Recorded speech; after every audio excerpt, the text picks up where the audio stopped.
सभी प्राणियों के जीवन का एक न एक दिन अंत होता है और मृत्यु एक ऐसा विषय है जिसे समझना शायद सबसे कठिन होता है। मृत्यु केवल शारीरिक अस्तित्व का अंत नहीं है, बल्कि यह आत्मा की यात्रा का एक नया अध्याय है। परमहंस योगानंद जी की शिक्षाओं के माध्यम से हम मृत्यु को न केवल एक भय बल्कि एक दिव्य परिवर्तन के रूप में देख सकते हैं। इस ऑडियो बुक में हम जानेंगे कि मृत्यु एक प्रक्रिया नहीं बल्कि एक आशीर्वाद है जो हमें जीवन के और उसके उद्देश्य के गहरे रहस्यों को समझने का अवसर प्रदान करती है। तो आइए इस आत्मज्ञानी मार्ग पर साथ चलें और परमहंस योगानंद जी की गहरी शिक्षाओं के साथ मृत्यु के बारे में एक नया दृष्टिकोण अपनाएं। यह जीवन का एक ऐसा पक्ष है जिससे हम सब कभी ना कभी सामना करते हैं, मृत्यु। परमहंस योगानंद जी हमें बताते हैं कि मृत्यु कोई अंत नहीं बल्कि एक आरंभ है, एक ऐसा अनुभव जो बाह्य रूप से चाहे जितना भी भयावह प्रतीत हो, भीतर से शांति, मुक्ति और स्वतंत्रता का संदेश लेकर आता है। साधारण मनुष्य मृत्यु को भय, दुख और वियोग से देखता है, लेकिन जो आत्माएं इस पार से उस पार जा चुकी हैं, वे जानती हैं कि मृत्यु वास्तव में आत्मा का एक मुक्त उड्डान है, शरीर और उसकी सीमाओं से परे। हम अक्सर यह सोचते हैं कि जिनसे हम प्रेम करते हैं वे मृत्यु के बाद कहाँ चले गए, वे हमें अचानक छोड़कर क्यों चले गए, क्या वे हमें याद रखते हैं, क्या हम दोबारा मिल पाएंगे। जब कोई मृत्यु के समीप होता है तो वह भले ही शब्दों में कुछ न कह सके, लेकिन उसके भीतर की चेतना बहुत कुछ अनुभव कर रही होती है।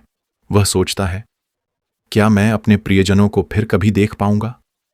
और जो लोग उसे छोड़ते हुए देख रहे होते हैं वे व्याकुलता में यही सोचते हैं, क्या वह मुझे याद रखेगा, क्या हम पुनः मिलेंगे। परमहंस योगानंद जी का यह अनुभव बहुत व्यक्तिगत है। जब उन्होंने अपनी मां को खोया तो उन्होंने भीतर से निर्णय लिया कि वे अब किसी भी सांसारिक रिश्ते से मोह नहीं रखेंगे। उन्होंने अपने प्रेम को ईश्वर को समर्पित कर दिया। यह मृत्यु का उनका पहला अनुभव था, गंभीर, करुण, लेकिन आत्मिक रूप से जागृति देने वाला। इस गहन दुख और व्यक्तिगत खोज के माध्यम से उन्होंने मृत्यु के पीछे छिपे सत्य को समझा। वर्षों की साधना और अनुभव के बाद वे इस निष्कर्ष पर पहुंचे कि मृत्यु के बाद आत्मा अपने शरीर की सीमाओं को त्याग कर एक दिव्य स्वतंत्रता का अनुभव करती है। पहले कुछ क्षणों में एक अजीब भय होता है, अज्ञात का भय, उस अनदेखे संसार का भय। लेकिन उसके पश्चात आत्मा हर्ष और शांति से भर जाती है, जैसे कि किसी बंधन से मुक्त होकर वह अपनी मूल अवस्था में लौट आई हो। आप जानने लगते हैं कि आपका सच्चा अस्तित्व इस नश्वर शरीर से कहीं परे है। मृत्यु, जो बाहर से भयावह प्रतीत होती है, वास्तव में केवल एक द्वार है उस दिव्यता की ओर जो आप सदा से हैं।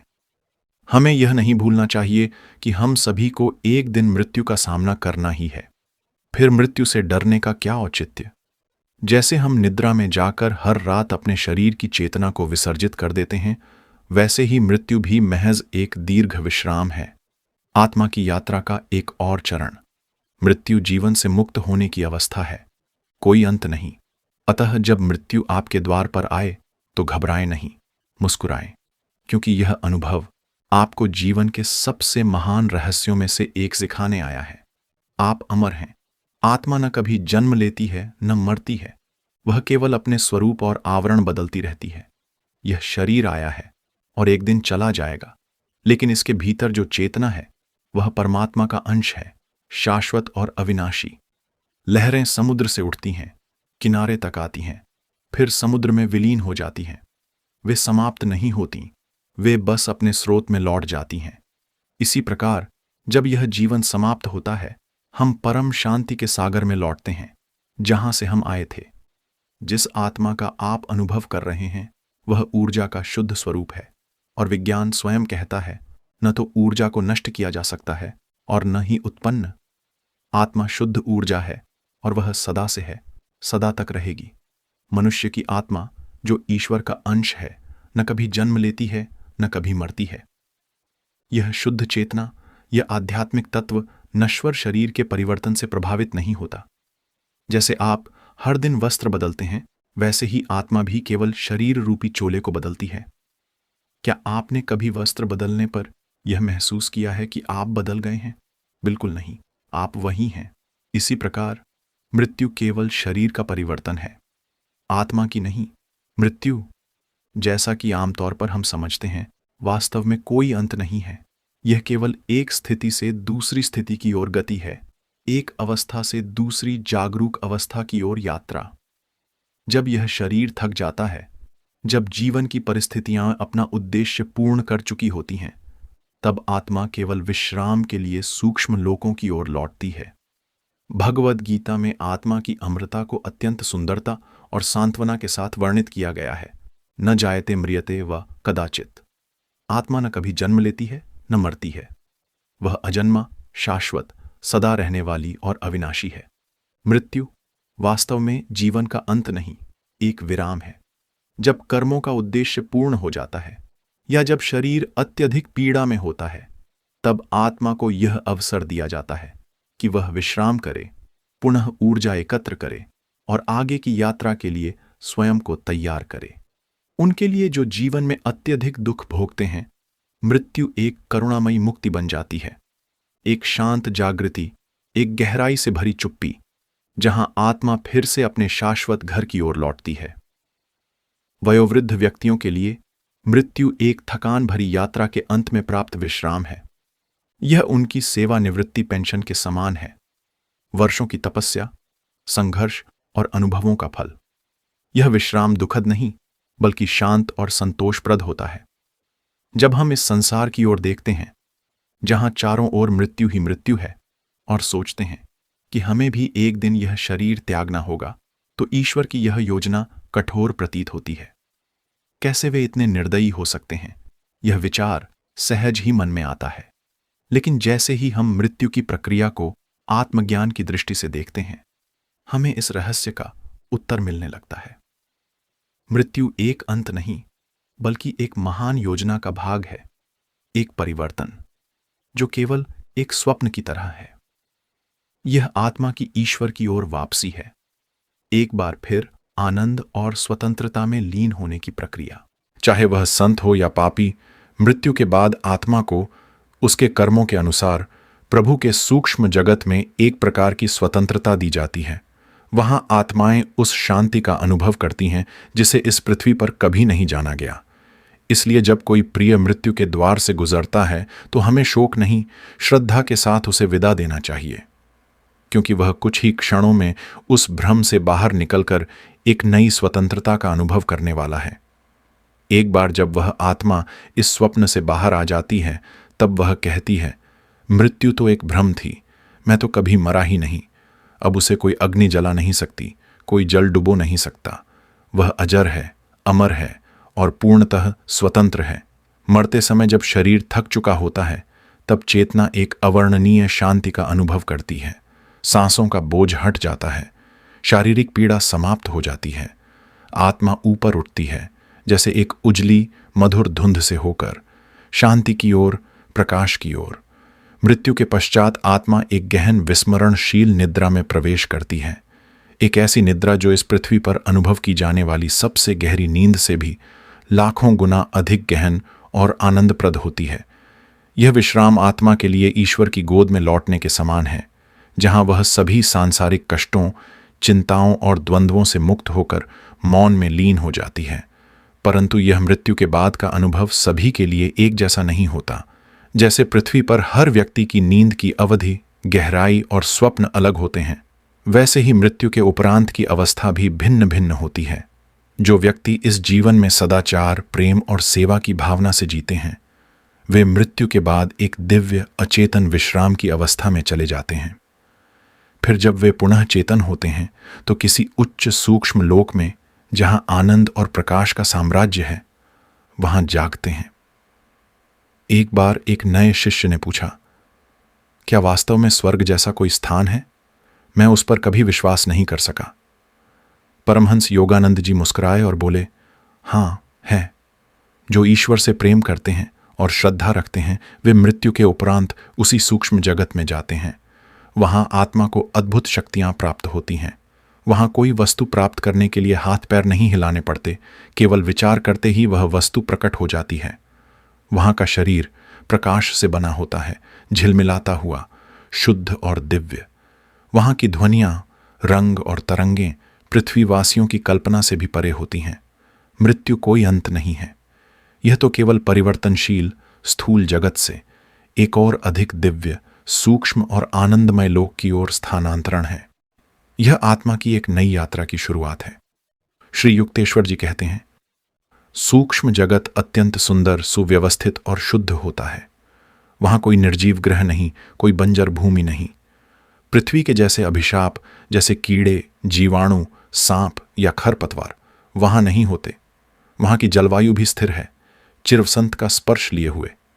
न गर्मी न सर्दी की पीड़ा, केवल मधुर शीतलता और कभी कभी दिव्य ज्योतिर्मय हिमपात और बहुरंगी प्रकाश की वर्षा।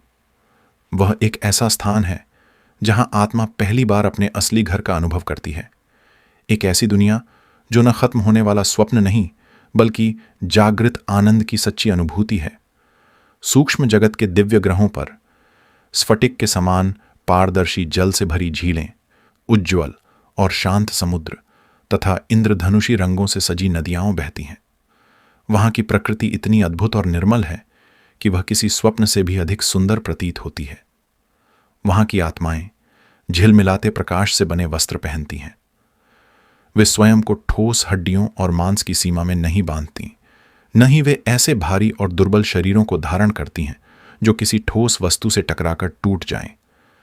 वहां शरीर भी प्रकाशमय है और वह भी चेतन। अतः वहां कोई संघर्ष नहीं होता, न शरीर का न प्रकृति का। सूक्ष्म जगत में मानव शरीर और वहां की वस्तुएं जैसे सागर, विद्युत शक्तियां और परिस्थितियां एक दूसरे के साथ घृणा या संघर्ष नहीं करती, अपितु शांत सहयोग और तालमेल से एक दूसरे के साथ कार्य करती हैं। वहां सब कुछ सामंजस्य में है। हर ऊर्जा, हर स्पंदन, हर चेतना सब मिलकर जैसे एक दिव्य संगीत रचती हैं।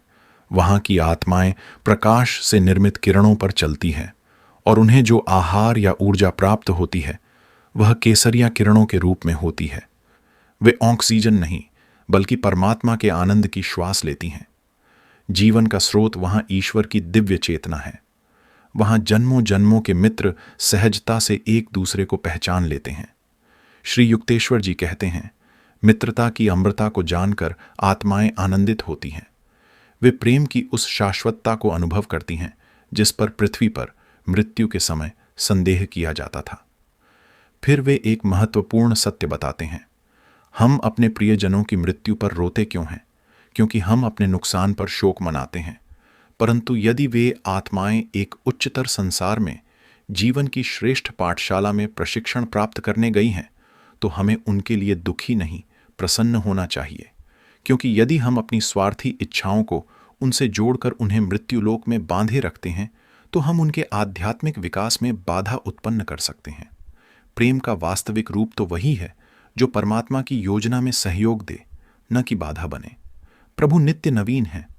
वे अपनी मृत्यु रूपी जादुई छड़ी से हर एक वस्तु को, हर एक प्राणी को निरंतर नवीन स्वरूप में ढालते रहते हैं, ताकि उनके भीतर छुपी अपार दिव्यता और अधिक उपयोगी रूप में प्रकट हो सके। कर्तव्यनिष्ठ व्यक्ति के लिए मृत्यु कोई अंत नहीं, बल्कि पदोन्नति है। यह आत्मा को एक ऊंची अवस्था में ले जाने का अवसर है, और जो जीवन में असफल हो जाते हैं उनके लिए यह एक नया मौका है, एक नए परिवेश में फिर से सीखने और उन्नति करने का। मृत्यु जीवन का चरम बिंदु है। यह विश्राम का एक गहन क्षण है, ठीक वैसे ही जैसे थका हुआ शरीर जब नींद में विश्राम पाता है, वैसे ही आत्मा मृत्यु में विश्रांति का अनुभव करती है। मृत्यु शरीर के संतापों की अंतिम विदाई है। वह इस भौतिक शरीर की जेल से एक शांत मुक्ति है। परंतु अज्ञानी व्यक्ति केवल मृत्यु की उस दीवार को देखता है जो उसके प्रियजनों को उससे छीन लेती है। उसे केवल वियोग दिखाई देता है। लेकिन जो व्यक्ति आत्मा से प्रेम करता है, जो ईश्वर को सब में देखता है, वह जानता है कि मृत्यु केवल एक विश्राम है, जिसमें आत्मा थोड़ी देर के लिए प्रभु की गोद में विश्राम करती है, ताकि फिर से नव चेतना के साथ यात्रा आरंभ कर सके। मृत्यु के बाद का जीवन कितना गौरवपूर्ण है। अब आपको इस जर्जर शरीर की गठरी नहीं ढोनी पड़ेगी, न ही उन कष्टों को सहना पड़ेगा जो शरीर के साथ आते हैं।